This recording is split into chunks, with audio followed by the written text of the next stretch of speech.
Hello everyone, how are you? I am Mr. Tiger and your teacher here, and my topic is to give you answers to different types of questions of daily life. So I welcome you on my channel Class Beta. So let's go to the our today question.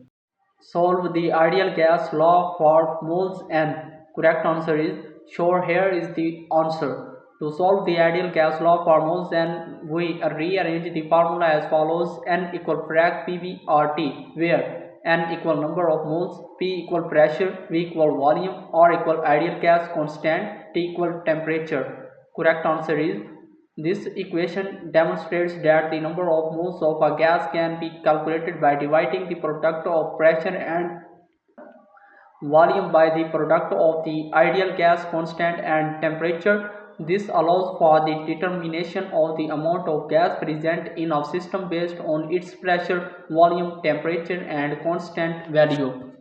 So that was our today's correct answer to question. If you have any other question, please let me know in the comment section. I will be answering your question soon. Thanks for watching the video. Be sure to like, share and subscribe our channel. See you in the next question. Bye bye.